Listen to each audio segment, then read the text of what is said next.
Hey everybody, I don't know about you, but as you've watched out over the world, the war in Russia and Ukraine is not just isolated to Eastern Europe. It's spread all over the world, and you can see it in market instabilities. You can see it here. People who do not think that that war is affecting you, all you got to do is look at gas prices. You look at your food prices. You see the global change that has happened. But you know something that's also affected investments as well. And I've said all along, legacy precious metals is your navigator. They're the ones that see you through to get to the next level. The good news about this is, even with market volatility, market instability, you've got options. And gold prices are rising as investors turn to gold. And gold presents a hedge against this inflation and that protects you against the weakening dollar, which we are seeing. Legacy Precious Metals is the only company I trust to deal with gold and silver and the other precious metals. You need this investment. You need this as part of your portfolio to keep you buffered from what we're seeing in the world, war and volatility in the market. This is where you need to be. Call Legacy Precious Metals today. Be proactive about this. Get on board with it. Call them at 866 528 1903, 866 528 1903, or you can download their free investor's guide at legacypminvestments.com. Legacypminvestments.com, your navigator in a volatile world of investments. Do you want to listen to a podcast? By who? Georgia GOP Congressman Doug Collins. How is it? The greatest thing I have ever heard in my whole life. I could not believe my ears. In this house, wherever the rules are disregarded, chaos and mob rule. It has been said today, where is bravery? I'll tell you where bravery is found and courage is found. It's found in this minority who has lived through the last year of nothing but rules being broken, people being put down, questions not being answered, and this majority say, be damned with anything else. We're going to impeach and do whatever we want to do. Why? Because we won an election. I guarantee you, one day you'll be back in the minority and it ain't gonna be that fun. Hey everybody, it's Doug Collins, and today is a very special day. Today is Memorial Day, and this is not a normal episode of the Doug Collins podcast. I want to emphasize Memorial Day today. I want to talk about Memorial Day, but first off, Memorial Day is a day in which we set aside for those who have given their life in service to this country. There's no more recognizable sound to a military person or even a non-military person. When you hear the notes to taps begin to play, you know the solemn nature of what's going on. You know that it's connected to a death. And I wanted to start this episode today with those 24 notes.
I'll be honest with you folks, I can't hear those without it bringing back a lot of emotion.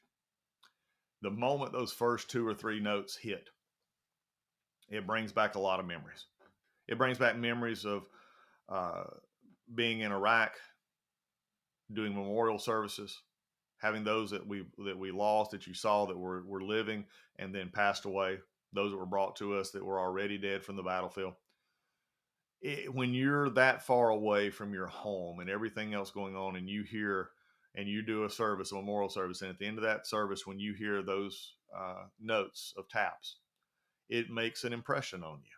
It's one that I cannot shake, and to this day, I don't care where I'm at or what I'm doing. If I hear that being played, it's a very visceral reaction to me. My eyes get wet.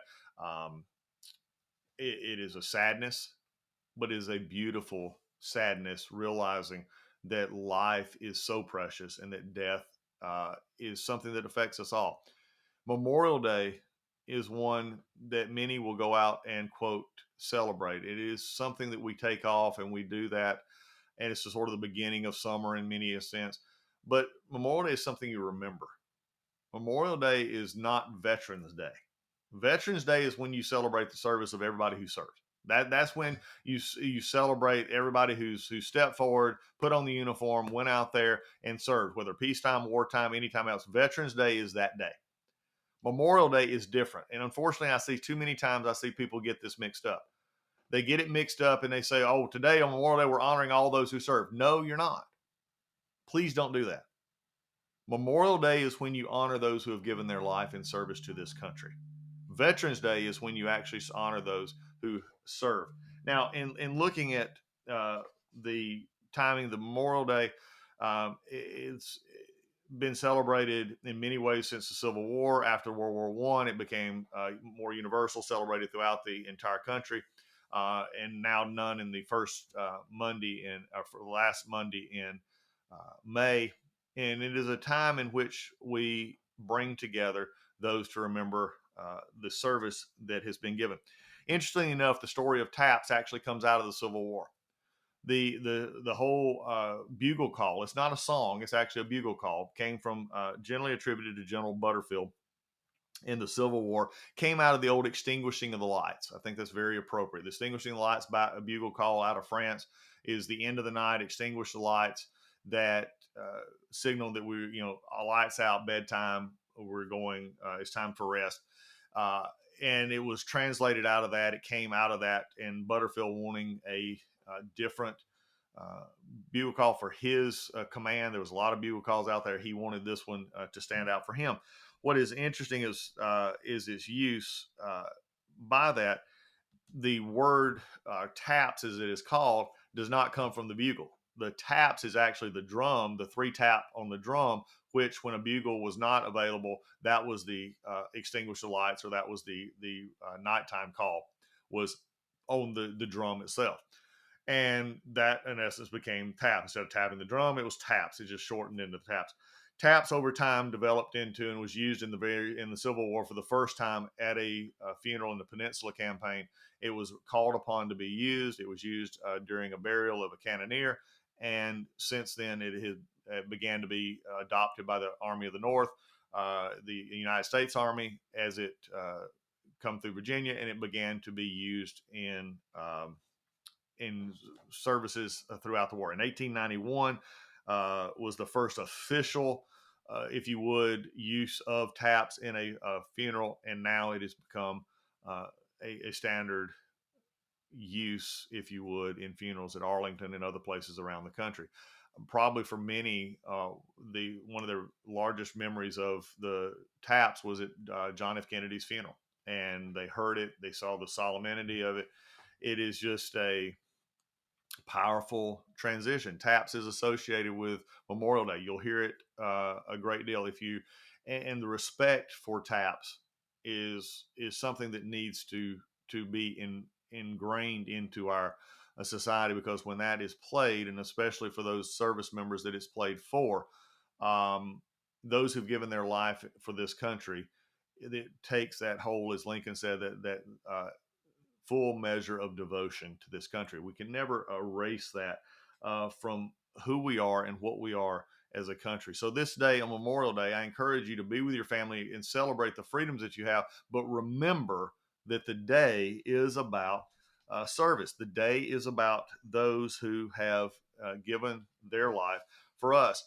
Over time, many presidents and many others have put down words in which, speeches that are given. And I want to read, Ronald Reagan was exceptionally good at this. Oliver Wendell Holmes did. He served in actually the Civil War. He gave several speeches about the dead and the aspect of remembrance of the soldiers who died. Reagan did that very well too. One of his more enduring remarks came in speeches on Memorial Day. And the eloquence I want to just give to you here on this Memorial Day podcast and the words of Reagan, the words of others, to just draw into what it means to serve, our country owes these who've given their life. The words of Reagan are pretty amazing when he talks about this. He says, one gets, as he starts his speech, he said, the willingness of some to give their lives so that others may live never fails to evoke a sense of wonder and mystery. One gets that feeling here on this hallowed ground, and I have known that same poignant feeling as I looked out across the row of white crosses and stars of David in Europe, in the Philippines, in the military cemeteries here in our own land. Each one marks the resting place of an American hero. And in my lifetime, the heroes of World War I, the doughboys, the GIs of World War II, or Korea or Vietnam, they span several generations of young Americans, all different yet all alike. And like the markers of above their resting places, all are alike in a truly meaningful way. Winston Churchill set those of he knew in World War II. He said that they seemed to be the only young men who could laugh and fight at the same time.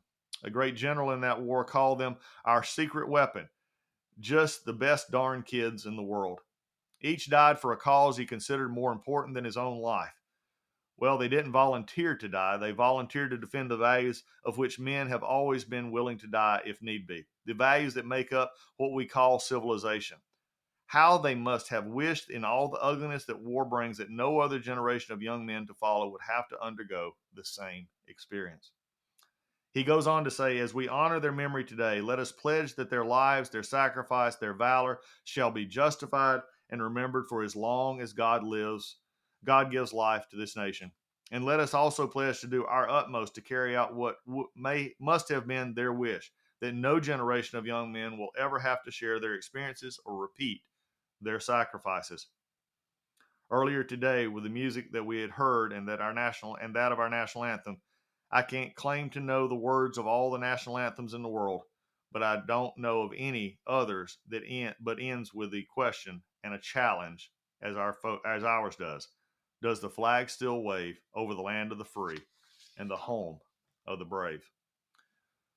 Reagan makes a very valuable and very poignant statement there, that the very deaths of these individuals in service to our country are the very reasons for the freedoms that exist today. And the very thing that is taught about, does a flag still fly over the land of the free and the home of the brave? That is a question for each of us. It is about the uniting of our country. I've talked many times on this podcast about the common values of Americans, that we came together from many, out of many, one. So very, e pluribus unum. That is who we are, that we've came together as Americans. Washington talked about it in his final address. We've heard presidents and politicians talk about it for years. The reality is that it is the service to our country, that the service that is made and the sacrifices made by those who have given all for our country that actually binds us together. In understanding that, and I think something that's very important that I want to emphasize here is he talks about the uniqueness of the marker, or the marker above each person telling, frankly, a different story. And that is true. Each of those people had their own personalities, their own uniqueness, their own likes, their own loves. They left people back home. Some were married, some had kids, some did not. Some had had just started their life. Others had already began a life and it went. And it reminds us that each and every day, that when we get up and we go forward in this country with the freedoms that we have and the opportunities that we have, even given troubles and circumstances and problems that we have, it is those that have said, I will fight for these values, that I will fight for this country, I will fight for what I believe that the freedom of America operates on, is giving us that freedom today. In another speech that Reagan gave during this time, and at a Memorial Day speech, he talks about those individuals. And I want to emphasize what he sort of talks about here. He talks about it being at Arlington, that a sharecropper's son who became a hero to lonely people. Joe Louis came from nowhere, but he knew how to fight. And he galvanized the nation in the days after Pearl Harbor when he put on the uniform of his country and said, I know we'll win because we're on God's side. Audie Murphy is here. Audie Murphy of the Wild, Wild Courage. For what else would you call it when a man bounds the top of a disabled tank, stops an enemy advance, saves lives, rallies his men, and all of it single-handedly? When he radioed for artillery support and was asked how close the enemy was to his positions, he said, wait a minute, I'll let you speak to them. These are the stories. He brought these up. And I think it's really interesting that he made these in his speech about Memorial Day about the life that they lived. I have, in my time as a chaplain, in my time as a pastor, I've had the honor of standing in front of many at a funeral. Now, I call it an honor because it is there to honor the life of others and to share a moment of personal grief with a family and friends. Some are very hard. Some are not something you would want to go through. They're either deep friends of mine. I have done funerals of those that touch me deeply. I've done funeral members for family members. I've done members for folks that memorial services for folks that needed somebody to come in and that I didn't know as well. But each of them requires that we understand the life that is given. And if I can emphasize anything else that I say to folks on days of these services, is I say that death did not bring them to the funeral home. Death did not bring them to the church or to the graveside or wherever the service may be. It was not death realistically that brought them there. It was the life of the person that brought them there. I love the way Reagan talks about this, and he talks about it in such a way that he gave the examples of life. He gave the audacity of Audie Murphy to say, look, basically say, look, I'm up here doing this by myself. You want to talk to the enemy? They're right here. I need help. But he was doing it willingly. Talk about Joe Lewis. You talk about others, the nameless others, is Reagan has mentioned in other places about the crosses of those who don't have their unique story told. But I'll guarantee you, you go to any military funeral, you go to any military cemetery across this world, especially those coming out of World War II and World War I. It is in those times that you remember that each of those people buried have a story. They have a story of life. They have a story that somewhere along the line somebody would miss them. And Memorial Day is a remembrance. It's a remembrance of those who left their homes and went overseas many times to fight for our country, to fight for freedoms around the world, and they never made it back home. They got on a plane or they got on a ship, they left, not knowing when or if they would come home. Some never did. I love the fact that Reagan, in this speech, actually tried to make a human face to those that were there. He also talks about Oliver Wendell Holmes, who I've mentioned before, talked at length about those who fought. And Oliver Wendell Holmes, who was a jurist and a fighter for right, he fought in the Civil War. He said, a poet searching for an image of true majesty could not rest until he seized upon Holmes dissenting in a sordid age. Young Holmes served in the Civil War. He might have been thinking of the crosses and stars of Arlington when he wrote, at the grave of a hero we end, not with sorrow at the inevitable loss, but with the exception of courage and with a kind, desperate joy, we go back to the fight. In other words, what Holmes is saying is that we take inspiration and we take commitment from those who have went before, from those who have taken up and have sacrificed for us. We're now to take that and go forward ourselves.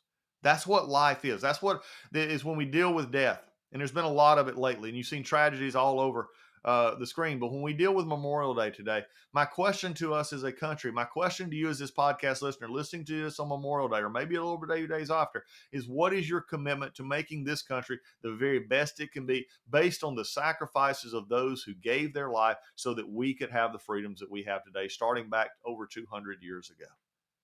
It is that giving that should put into us a want to give back. Because once we have been given something and understand what we have been given, then it is something special. I want to read the last part of this speech because I think it encapsulates a lot of what we were saying. He said, all of these men were different, but they shared this in common. They loved America very much. There was nothing that they wouldn't do for her. And they loved with the sureness of the young. It's hard not to think of the young in a place like this. For it is the young who do the fighting and the dying when a peace fails and war begins. Not far from here is the statue of 3 servicemen, 3 fighting boys of Vietnam. It too has a majesty and more. Perhaps you've seen it. 3 rough boys walking together, looking ahead with a steady grace. There's something wounded about them, a kind of resigned toughness. but there's an unexpected tenderness too. At first, you don't really notice, but then you see it. The three are touching each other, as if they're supporting each other, helping each other on. I know that the veterans of Vietnam will gather today, some of them perhaps by the wall, and they're still helping each other on. They were quite a group, the boys of Vietnam. Boys who fought a terrible and vicious war without enough support from home, boys who were dodging bullets while we debated the efficacy of a battle. It was often our poor who fought in that war. It was those unpampered boys of the working class who picked up the rifles and went on the march. They learned not to rely on us. They learned to rely on each other. And they were special in another way. They chose to be faithful. They chose to reject the fashionable skepticism of their time. They chose to believe and answer the call of duty. They had the wild, wild courage of youth. They seized certainty from the heart of an ambivalent age, and they stood for something. And we owe them something, those boys. We owe them a promise that just as they did not forget their missing comrades, neither ever will we. And there are other promises. We must always remember that peace is a fragile thing that needs constant vigilance. And we owe them a promise to look at the world with a steady gaze and perhaps a resigned toughness, knowing that we have adversaries in the world and challenges, and the only way to meet them and maintain peace is staying strong. That, of course, is the lesson of this century, a lesson learned in Sudetenland, in Poland, in Hungary, in Czechoslovakia, in Cambodia. If we really care about peace, we must stay strong. If we really care about peace, we must, through our strength, demonstrate our unwillingness to accept an ending of our peace. We must be strong enough to create peace where it does not exist and strong enough to protect where it does. That's the lesson of this century, and I think of this day. And that's all I wanted to say.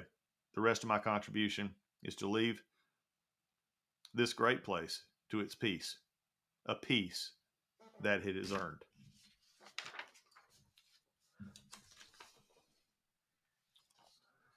Reagan captured the very essence of service. But if you will allow me these last few minutes, I want to make this very personal in a sense of just sharing my thoughts.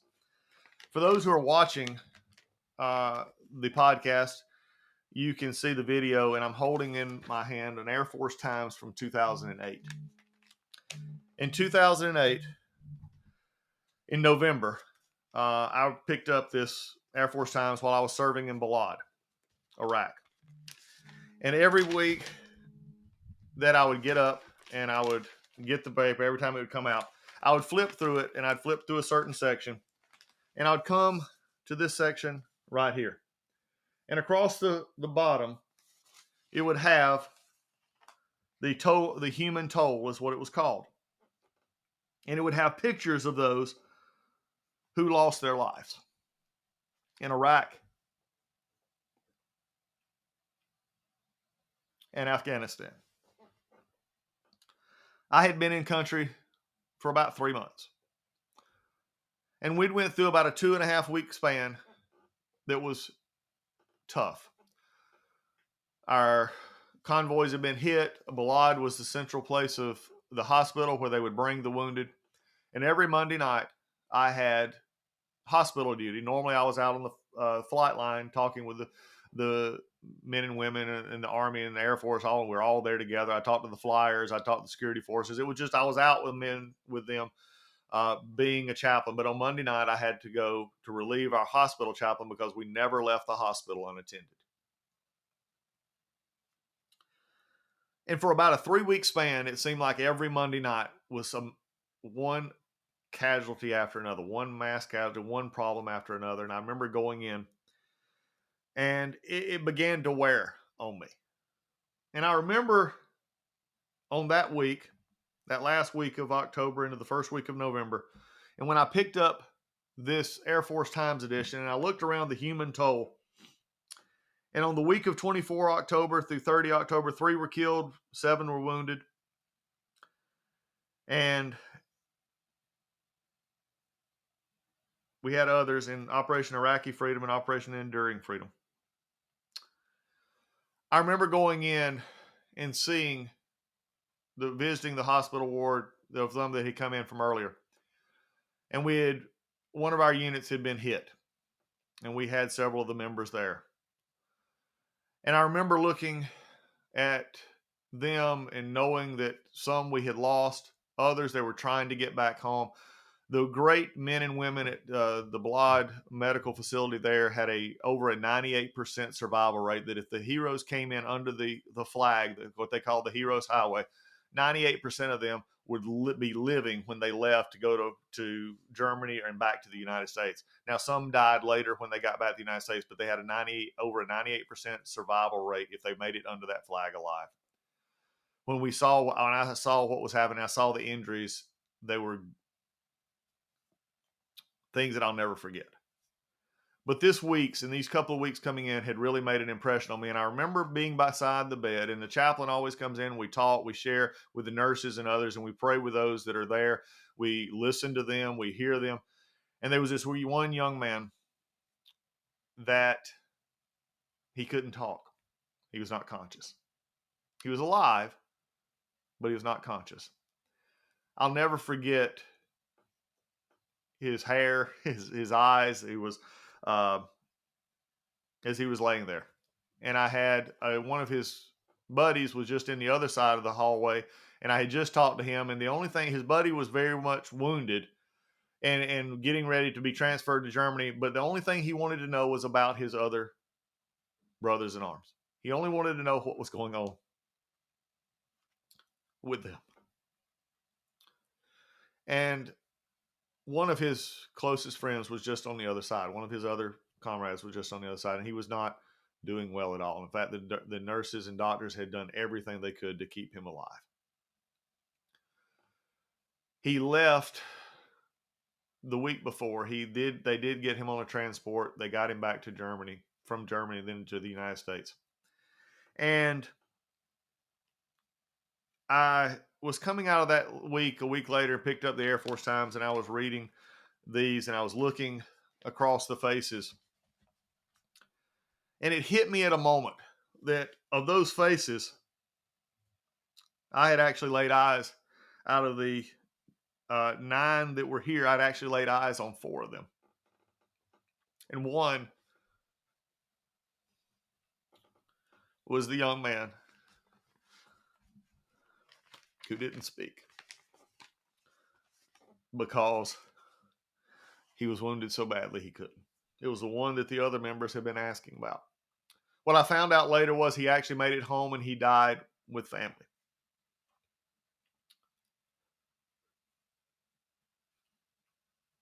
So many of them did not. We tried our best to get them home, but unfortunately, many did die in Iraq and Afghanistan before they could be surrounded by the family that loved them. When I saw that he did not make it, and I saw that he did make it home, there was a sense of at least satisfaction that our doctors and nurses had done everything they possibly could. But it was a reminder for me, and I kept that Air Force Times, and I keep it to this day, of the sacrifices of young men and women who died because they were fighting for freedom. They were fighting because they were told to go, and they said yes. They did not say no. They did not say, I'll think about it. They went and they did their job, and in doing so gave, as Lincoln has said, the last full measure of devotion. I'll carry that paper with me until I pass. And then hopefully my kids will take it and remember what these folks did. This is just one small sampling, but it's my sampling. It was me.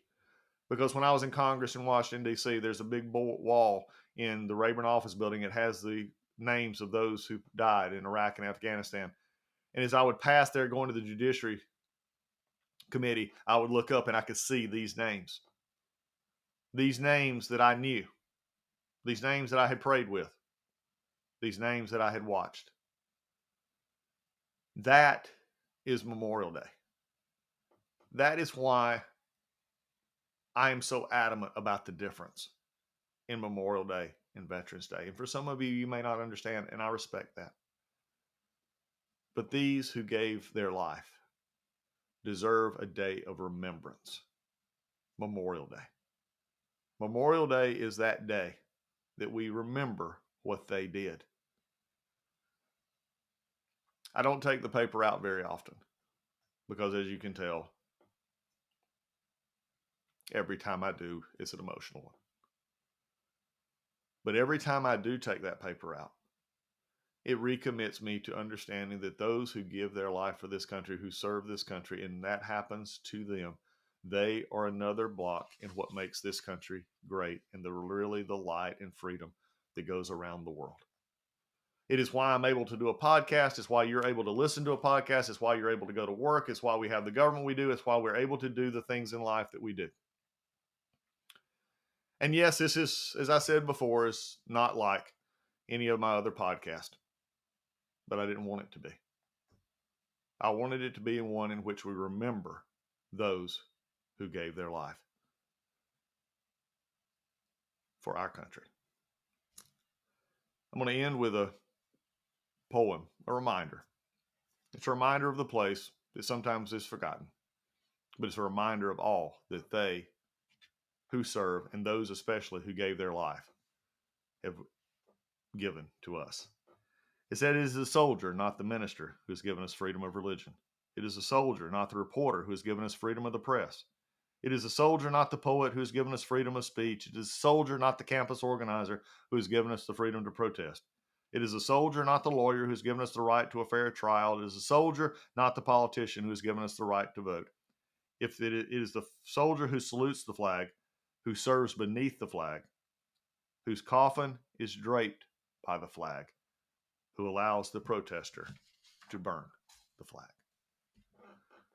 For all of those who have given their life, for the family members that still remember them, and for a day called Memorial Day, it is a day of remembrance. Go out and celebrate life with your family. If you have the day off, take that time. Because remember, those who gave their life for you wanted you to have that life because their life meant something as well. Find a way to remember it. Find a way to give thanks for the fact that you have the freedoms you have. And let Memorial Day be something that you remember from here on out as a day of remembrance for what you have and what others have given. God bless you. And before we leave, those 24 notes, I will play again. I'll see you next time.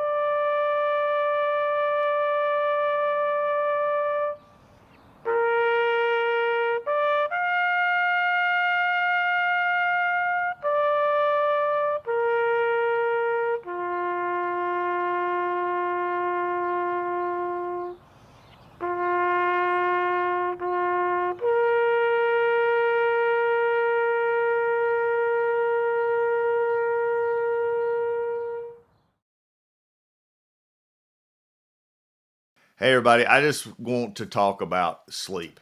You know why I want to talk about sleep? It's because I just got out from underneath my MyPillow bed sheets and my pillow that I keep under my head every night because I like to sleep on my side. I like to sleep on my back. I like to sleep, I move at night. And MyPillow is just the best thing that goes under my head. It keeps me getting restful sleep. The sheets are amazing. It's just what you need. Everybody understands you need 7 hours of sleep. Why not sleep in some of the best products out there? And Mike and the folks at MyPillow are great folks to do this with. And you can go to mypillow.com or you can call them at 800-564-8475. Use code word Collins, Collins. You won't want to miss this. If you have not got these Giza bed sheets, you need them. They're amazing. They're soft. They don't wear out. You need those to get that sleep against your body at night and provide that cooling, just soothing nature that lets you get the most sleep.